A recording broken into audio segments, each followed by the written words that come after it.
प्रधानमंत्री नरेंद्र मोदी की अध्यक्षता में आज केंद्रीय कैबिनेट की महत्वपूर्ण बैठक हुई। पीएम मोदी ने सुरक्षा मामलों की कैबिनेट सीसीएस की बैठक की है और साथ ही इसके बाद पीएम मोदी ने राजनीतिक मामलों पर सीसीपीए और आर्थिक मामलों की सीसीईए की बैठक को और साथ ही कैबिनेट बैठक की अध्यक्षता भी की है। और वहीं पीएम आवास पर हुई इन महत्वपूर्ण बैठकों के बाद खबर की पड़ताल की है हमारे एसोसिएट एडिटर प्रदीप कुमार ने।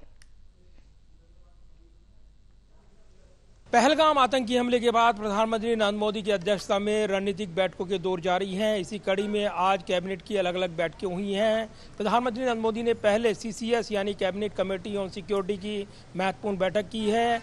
इसमें आगे के कोर्स ऑफ एक्शन पर चर्चा की गई है। बीते कल प्रधानमंत्री नरेंद्र मोदी ने उच्च स्तरीय बैठक की थी, जिसमें रक्षा मंत्री राजनाथ सिंह, सीडीएस जनरल अनिल चौहान, इसके अलावा एनएसए अजीत डोभाल शामिल रहे थे। साथ ही सेना के तीनों प्रमुख इस बैठक में शामिल रहे थे।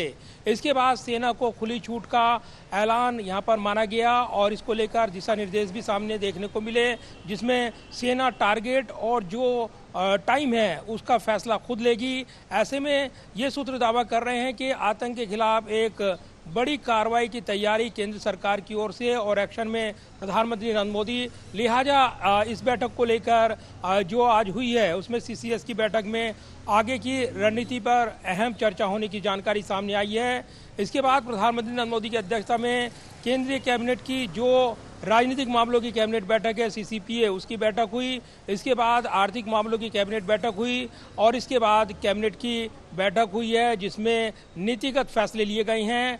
इन फैसलों को लेकर यहां पर केंद्रीय मंत्री की ओर से जानकारी दी जानी है, लेकिन प्रधानमंत्री नरेंद्र मोदी लगातार एक्शन मोड में हैं। बैठकों के सिलसिले जारी हैं और प्रधानमंत्री आवास पर कैबिनेट की महत्वपूर्ण बैठक हुई है। इस बैठक में जहां सीसीएस की बैठक में जो रणनीति बनाई जा रही है और जिस तरीके से आतंक को करारा जवाब दिया जाए, इसको लेकर लगातार बैठकों के दौर देखने को मिल रहे हैं।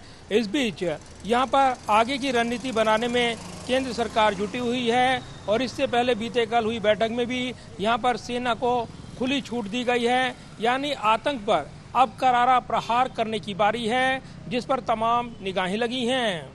कैमरामैन विदर्भ के साथ प्रदीप कुमार, टोटल न्यूज़, दिल्ली।